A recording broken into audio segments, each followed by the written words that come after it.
Filmová séria John Wick sa teší skutočne veľkej obľube, bodaj by aj nie, keď je skombinovaných mnoho dobrých vecí do jedného podareného celku. Výborný scenár, známi herci, malé šteniatka a samozrejme poriadne autá. A presne to si dnes predstavíme. Ford Mustang Mach-1 ročník 69 s názvom Baba Jaga. Jedná sa pravdepodobne o tú najlepšiu repliku tohto filmového auta na svete. A pozor, je made in Slovakia. Partnerom tohto videa je Centrum bezpečnej jazdy Slovakia Ring. Stan sa súčasťou modernej siete technickej, emisnej kontroly a kontroly originality. Pošli nám svoj životopis, link na voľné pozície nájdeš pod videom. TÜV Süd. Ford Mustang prvej generácie ste už na Volant TV videli, ale toto priatelia, je úplne iný level. Už len kvôli tomu, že stojí na základoch Mach-1, pre mňa osobne ten najkrajší Mustang, aký kedy bol vyrobený. Ak ste videli aspoň jeden diel z tejto ságy John Wick, tak isto ste si všimli, že v každom jednom dieli tieto autá skončili na padrť. No konkrétne pre každý diel filmári zničili 5 kusov, takže bolo veľmi ťažké vo finále postaviť dokonalú repliku filmového auta, pretože jediný materiál, z ktorého sa dalo vychádzať, boli fotografie alebo film. No ale čo to všetko obnášalo, tak to sa spýtam priamo chalanov z Garáž 42, ktorí ho postavili.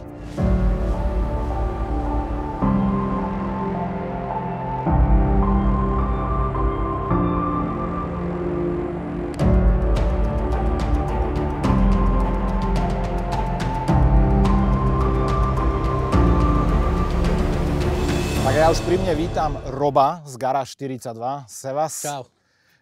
Prvýkrát a dúfam, že nie posledný na Volant TV, pretože za nami je plno krásnych aut, ktoré si ale predstavíme asi niekedy na budúce. Pretože dnes je ten náš fokus práve na túto krásavicu za nami. Prvá otázka, čo mi hneď napadla, keď sme sa bavili o tom, že existuje nejaká replika, že ste ju tam postavili v garáži. Čo vás to vlastne napadlo? Že ideme si postaviť repliku tohto auta zrovna? No, v podstate prvotný zámer ani nebol John Wick. Ono to bola otázka rozmýšľania a v podstate až po nejakej dobe to bol taký spontánny nápad, že teda poďme urobiť filmovú repliku auta a uvidíme, čo z toho vznikne. A výsledok je vidieť. Mach-1 bola na sklade, v podstate rok aj niečo nám stála na dvore a až po tom roku sme sa rozhodli, že čo s ňou budeme robiť. Že robíme toto. A my sa tu stále bavíme, že Mach-1, ale faktom je, že vo filme to nie je také jednoznačné, že na čo sa pozeráme, pretože oni tam aj priamo hovoria, že je to myslím Boss 429, čo je extrémne raritné auto. Ale... Áno, to je pravda. 429 to je veľmi vzácne auto a dokonca aj vo filmoch nebola 429 použitá. Vzhľadom k tomu, že tá cena toho vozu je astronomická oproti klasickému Mach-1, hej. S tým, že aj filmári použili vyslovene na auto len emblémy 429, aby sa to podobalo na tú knižnú alebo respektíve filmovú predlohu. Tak treba, keď ty hovoríš, že vzácne, tak treba povedať, že 429 to je naozaj sa ráta v stovkách kusov. Ale, v podstate áno. Ale Mach-1 to sa vyrobilo myslím cez 70 000 kusov. Áno, čo je celkom dosť. To bola vyslovene masová produkcia. Ono v podstate 429 je len rozlíšenie motoru. Tuto je ku príkladu agregát 351 Windsor. Teda objem? Na objem je podstatne nižšia ako tá 421. Tuto sa bavíme v objeme nejak 5,7 litra, kdežto 429 to už ide cez 6 litrov a viac. Samozrejme rozdiel výkonnostný a podobne. Áno. Koľko percent z pôvodného Mach-1 je zachované a koľko percent ste potom vy museli meniť? Alebo tak... Takto. Čo sa týka karosérie, tá je v podstate 100%, respektíve je z originálneho auta. Auto bolo v dobrej kondícii, keď sme ho doviezli, takže nejaké klampiarske alebo nejaké výmeny plechov a podobne tuto ani neboli. Drobné zásahy samozrejme klampiara boli, niečo sa dialo okolo toho, ale prevažná časť dielov, ktoré sme vymenili, tak sa týkajú toho, čo v podstate není vidieť. Čiže je to podvozok, motorická časť a interiér, ten je ku príkladu taktiež ešte úplne v originále. V originále, hej. Vo filme samozrejme som si musel všimnúť aj presne tieto rozdiely, na ktoré sa práve pozerám. Mach-1 mala tzv. Shaker, ktorý trčal z kapoty a bol priamo ten nasávač spojený s motorom, preto shaker, pretože keď sa pridalo motoru, tak vibroval aj on. Ale tu je niečo iné, je to už taký nasávač. veľmi podobný práve tomu, čo bolo vo filme. Takže toto je jedna z tých vecí, ktorú ste zmenili. Toto je v podstate len imitácia, je to nefunkčný prvok na tej karosérii, ale taktiež bol originál dodaný s týmto autom. Takže či už predošlý majiteľ si ho tam dal, alebo bol priamo z výroby daný, to už v podstate momentálne nezistíme, ale nejedná sa o funkčný prvok. OK. No a ďalšia vec, ktorá ma zaujíma, je, že vo svete vždy, keď vyjde nejaký film, v ktorom je nejaké slávne auto, stačí spomenúť Rýchlo a zbesilo alebo kopec iných, tak zrazu tých replík je ako húb po daždi. Áno. Pri Johnovi Wickovi ale som veľa nenašiel. Našiel som niektoré, ktoré sú vyslovene robené štýlom restomod, teda moderné prvky na klasickom aute, veľké kolesá, ktoré sa sem vyslovene nehodia, ale vy ste sa snažili zachovať naozaj ten originál z filmu. Ako ťažké bolo postaviť a zmerať napríklad niektoré veci alebo trafiť farbu len podľa toho filmu alebo obrázkov? Začnem od toho posledného. V podstate farba bol najzložitejší prvok celého auta. To boli nekonečné diskusie, hádky. To trvalo možná 2-3 týždne, než sme sa vôbec ujednotili na nejakom odtieni tej antracitovej farby. Ale čo sa týka ostatných prvkov, či už sú to kolesa, disky, v podstate tá farba alebo tie pruhy, je to odchytávané len na základe filmu, na základe fotiek, na základe nejakých dostupných informácií na internete. Hej. Existuje pár exemplárov, ktoré sú v podstate riešené alebo stavané tak, ako my sme to riešili, niekde v dielni a zasa, že si to každý odchytával podľa tých fotiek. Evidujeme zhruba okolo nejakých 25 kusov, toto by mal byť 26. kus. Problémom je v tom, alebo je to taká konkurencia, že to auto na prvý pohľad identické s tzv. Eleanorkou. Ale to je zasa druhý film a dokonca nám chodili aj správy a dokonca aj z Ameriky. Nedaj Bože spraviť z toho Eleanorku, hej. Vyslovene ľudia vítali túto zmenu a dokonca to hodnotia ľudia na internete, na sociálnych sieťach ako jeden z najvydarenejších replík tohto auta z toho filmu John Wick. Už ste aj dostali nejakú ponuku na odkúpenie? Dostali. Nebudem sa pýtať za koľko, ale dostali, takže záujem je reálne. A niekoľko. Niekoľko, hej. V globále, keď sa pozrieme na tú prerábku, koľko hodín to asi zabralo zo sériovej Mach 1 urobiť túto repliku? Vždycky sme sa to snažili nejakým spôsobom merať. Vždycky to ostalo len pri tom začiatku. A v podstate na tomto aute sme sa hráli od odstrojenia až po samotné zloženie zhruba nejakých 5,5 mesiaca. 5-6 mesiacov. A je to non-stop robota na tom, hej? Áno, tu sa bavíme o non-stop robote. No a o tej robote, čo bolo asi najkomplikovanejšie na celej prestavbe? Najkomplikovanejšie?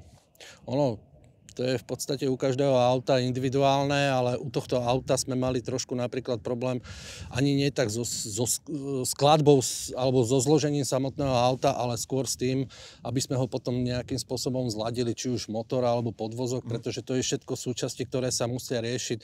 Idem, zastavím, preštelujem, idem znova, hej.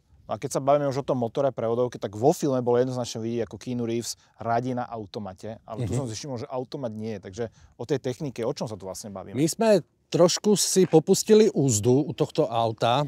Dokonca sme mu namontovali diaľkové ovládanie, respektíve centrálne zamykanie. Hej. A čo sa týka toho radenia, použili sme Tremec, manuálnu prevodovku, 5-rýchlostnú.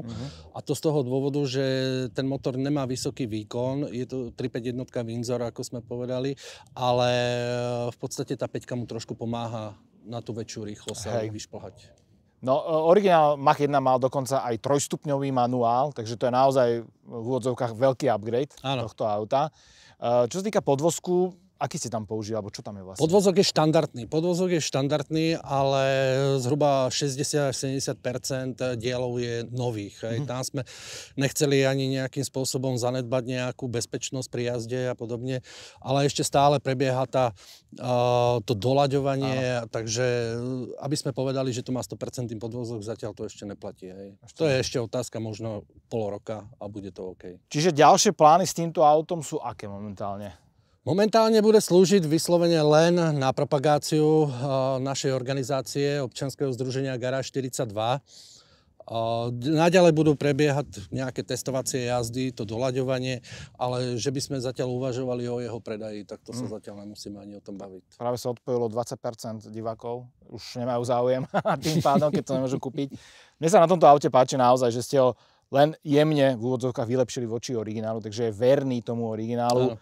Bol zachovaný tento nádherný žraločí nos, ktorý sme sa už predtým bavili, že aj s tým lízatkom dolu. No úžasné, hlavne takto z profilu, nádherný pohľad. Za mňa osobne najkrajší Mustang všetkých čias. Aj tie nové, akože OK, ale toto je proste klasika.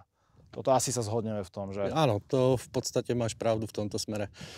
Takže ja by som ho zhodnotil tak, že čo sa týka toho skonštruovania toho modelu, nejaké malé Slovensko má nejaký unikát, ktorého zviditeľňuje už nielen v rámci Slovenska, ale v rámci celého sveta, takže ohlasy na ňo nám chodia non-stop každý deň. Ako, tam nemáme o čom. A hovorím, zatiaľ ho budeme mať v našej stajni a uvidíme, čo ďalej. OK, dosť sme si povedali o aute, tak teraz navrhujem skočiť na palubu a troška sa tu povoziť, aby sme si vychutnali ten pocit, aký mal Keanu Reeves, alebo teda John Wick pri šoferovaní Mustangu. Ja som za, môžeme ísť na to.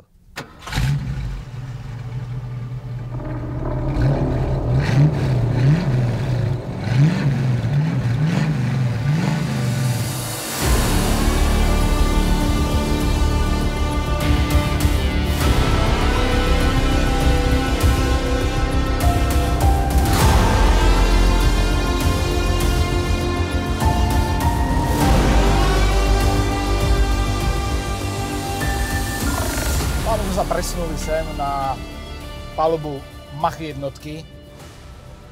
Hneď prvý taký dojem je na mňa, že toto pôsobí ďaleko dospelejšie auto voči tomu prvému Mustangu, ktorý som mal na Volant TV.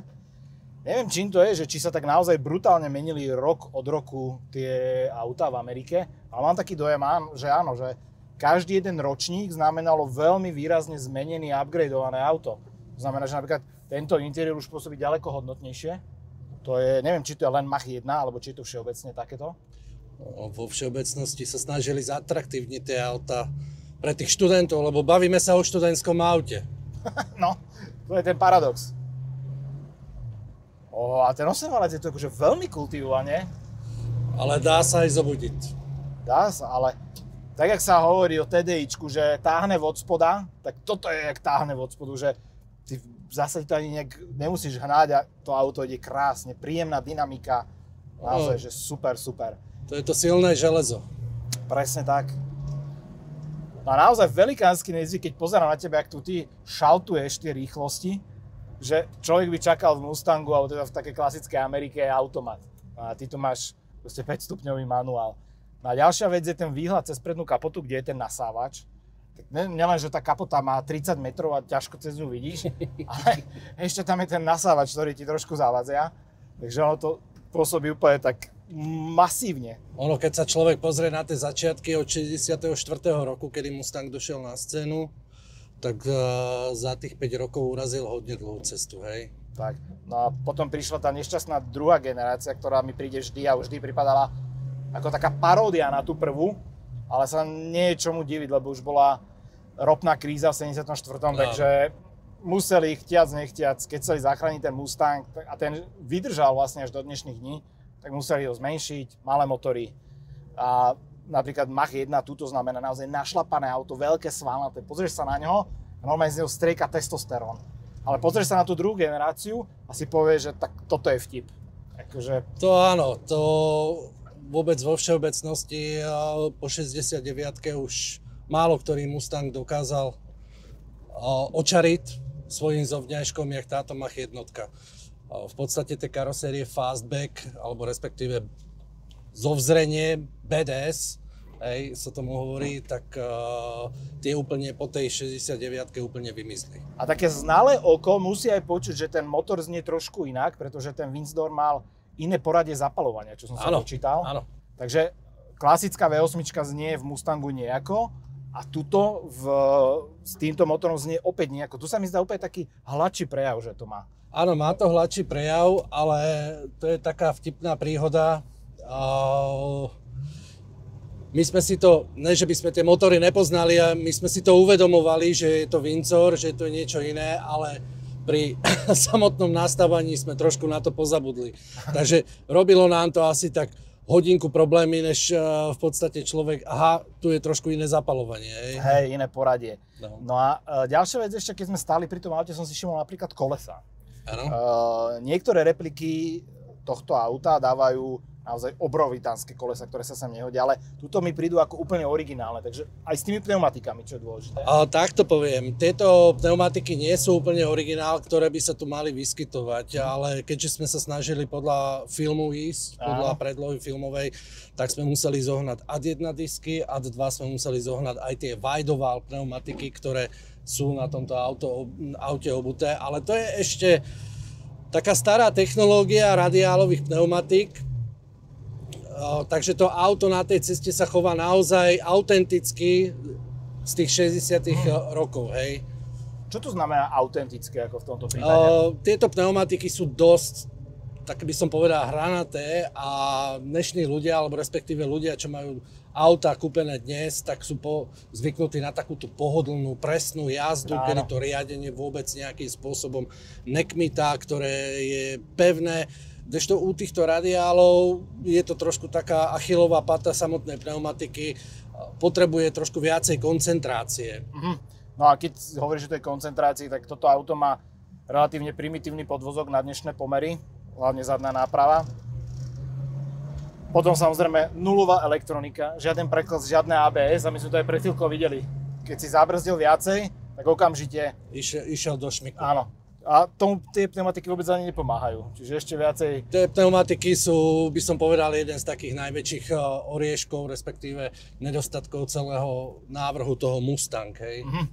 No a teraz ešte sa pozrieme naspäť do interiéru a predo mňou tu vidím takýto krásny budík a vôbec netuším, že na čo sa to pozerám. Na hodiny. To sú hodiny. To sú obyčajné hodiny. Wow. A úplne, že proste sem ich dali. Nemohli ísť do stredu, nemohli nikde, sem ich dali. To si tam dali pre svokru, aby naháňala... Pridaj. A pozerám aj toto retro rádio. Ako ja nie som fanúšik väčšinou dávania takýchto technológií, ale toto sa sem celkom hodí. Akože vyzerá to dobovo. Jediné, čo ho prezradza, že to je taký displej. Áno. Toto rádio sme v podstate zháňali cez eBay, respektíve z internetu, aby sme docielili toho autentického vzhľadu. Aj dekor sedí dokonca. Dokonca aj dekor sedí. Je asi 3 alebo 4 druhy sú na výber toho rádia. No. Ale predpokladám, že nejakú hudbu tu asi nepočuješ, pretože tu máš 8-valcovú hudbu. Nie, my tam máme štandardne naladený lumen. To sa aj hodí, aj k tomu autu, aj k tomu filmu. To je presne cieľová skupina.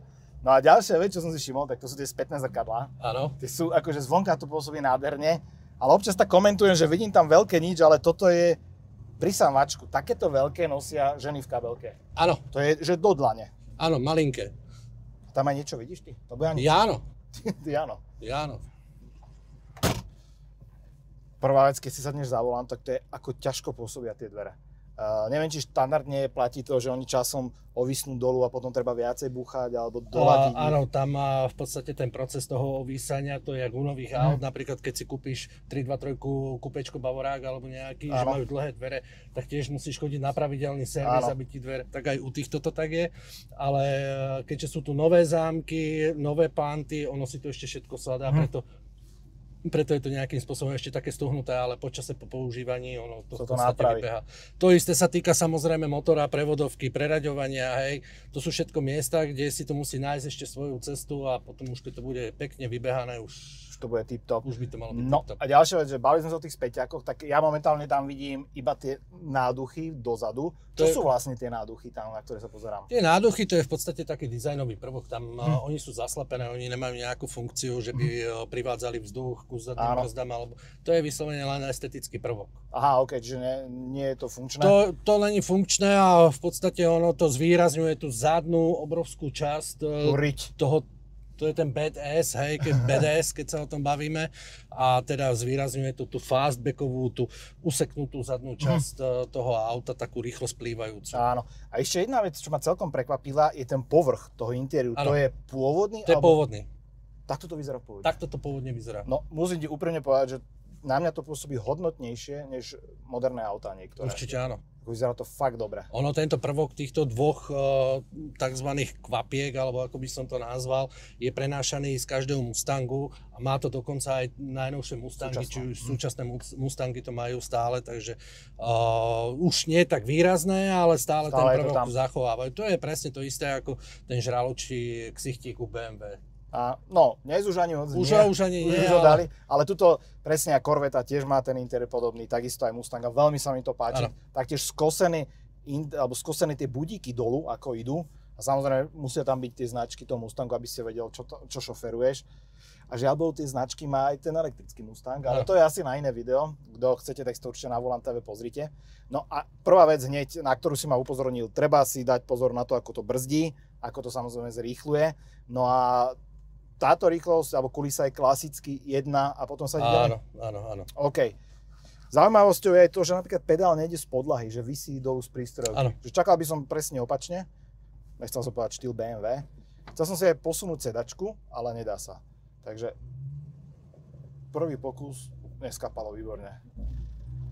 A to auto nemá otáčkomer. Teraz som si všimol. Mach jednotky mali otáčkomer, alebo nie? Tu sa šoferuje riťou. Teraz pozerám, že by mi to neskapalo. Vyskúšaj si tie brzdy. Dobre. Ten volant predpokladám, že sa nedá nastaviť nejakým spôsobom. Bohužiaľ momentálne nie. A dalo sa ako voľakedy, alebo boli modely, kde sa to dalo? Dajú sa trošku posunúť dopredu, ale to potom musí ísť na fix, že si to človek musí potom dotiahnuť. Ďalšiu vec, čo som si všimol hneď teraz, že auto relatívne pomaly reaguje na otočenie toho volantu, že ja otočím a on sa potom jak taký Titanic, akože pomaličky na to koleso si čupne a zatočí. Áno, to sú v podstate na vine sú aj tie pneumatiky. Tie pneumatiky, presne som sa chcel opýtať, že či je to ono?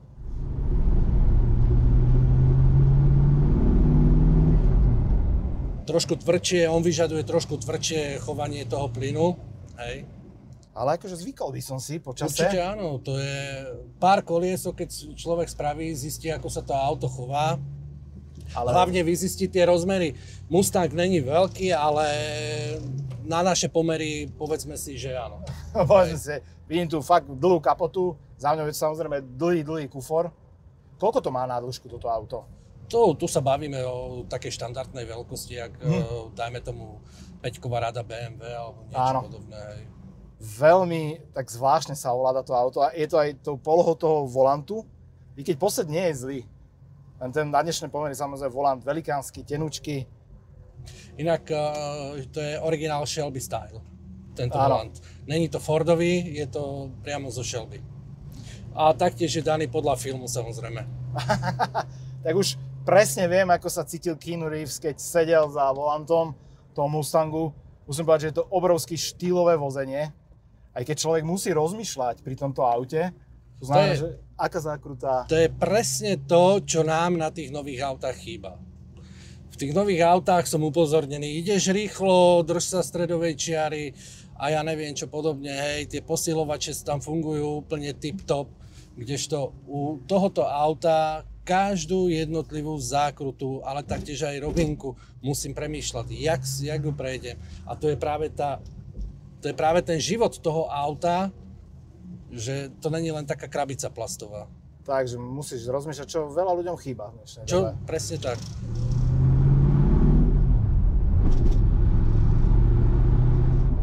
Veľmi pekný, kultivovaný prejav. A aj prevodovka veľmi presná, ale tá je súčasná asi. Prevodovka je súčasná, tá ešte bohužiaľ teraz má také chyby, čo sa týka vybehania, hej, že toho používania, to auto je v zábehu. To je úplne čerstvá novinka, v podstate koncom roka to auto bolo dokončené, takže teraz prechádza fáza testovania, ladenia a v podstate toho zábehu. A potom mám ešte jednu otázku, ale odpoveď asi na ňu viem, že ako je to s náhradnými dielmi. Na toto v Amerike musí existovať obrovská komunita, obrovské množstvo tých náhradných dielov. Stalo sa ti niekedy, že napríklad si nevedel niečo zohnať? Áno, to sa stáva bežne, i keď nie tak často u Mustangov, u druhých aut, ako sú klasické Mopar, alebo sú to nejaké iné značky americké, tam sa to stáva častejšie. Našťastie u Mustangov je v podstate 95 až 96% dielov ľahko zohnateľných. Áno, takže nie je problém, vždy dokážeš zohnať. Áno. Dobre, Pýtal som sa ťa na tú klasickú otázku, že či teda auto ostáva, určite. Auto zatiaľ ostáva u nás. Nemáme zatiaľ plány sa ho zbavovať. Tak, no a týmto asi sme vyčerpali dnešnú tému. Takže akékoľvek otázky na Roba alebo na chalanov určite píšte dolu pod video na YouTube, prípadne kľudne aj na Instagram, môžete im dať sledovanie, lebo ste aj aktívni na Instagrame. Takže akékoľvek otázky na chalanov, samozrejme okrem ceny a či je na predaj. Tieto dve otázky z princípu nezodpovedáte. Tak.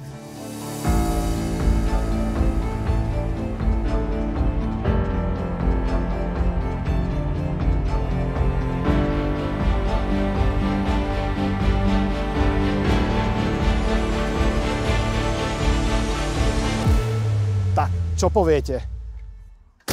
Mne sa práve splnil taký menší automobilový sen, pretože šoferoval som Ford Mustang Mach-1, navyše v tejto krásnej úprave repliky auta z filmu John Wick. No a čo je najlepšie, tak celá táto práca vznikla tu u nás na Slovensku, ale hlavne vo svetovej kvalite. Toto auto samozrejme nájdete aj vyfotené na Instagrame Volant TV, pretože som ho fotil, je tam asi 1 600 000 fotiek. Naozaj som nevedel, z ktorého uhlu je viac fotogenickejšie, tak som fotil zo všetkých. No a samozrejme dajte aj odber, aj sledovanie chalanom Garage42 na Instagrame, pretože veľa takýchto aut tam nájdete, fotia si ich, majú toho naozaj veľmi veľa. No a teraz otázka za 100 bodov. Kto z vás si všimol, ako som sa dneska vystrojil? Prvýkrát v živote mám na videu kravatu, navyše celkom mladí s farbou tohto auta. Áno, tipli ste si správne, aj Keanu Reeves vo filme John Wick nosil kravatu tmavú, s tmavou košelou. Takto z profilu by ste to ani nerozpoznali, že? Presne tak, chýbajú mi len vlasy. No a my sa určite vidíme pri ďalšom videu už onedlo. Dúfam, že to bude minimálne takáto šupa, ako som vám dnes predstavil. Ďakujem za pozretie. Čaute.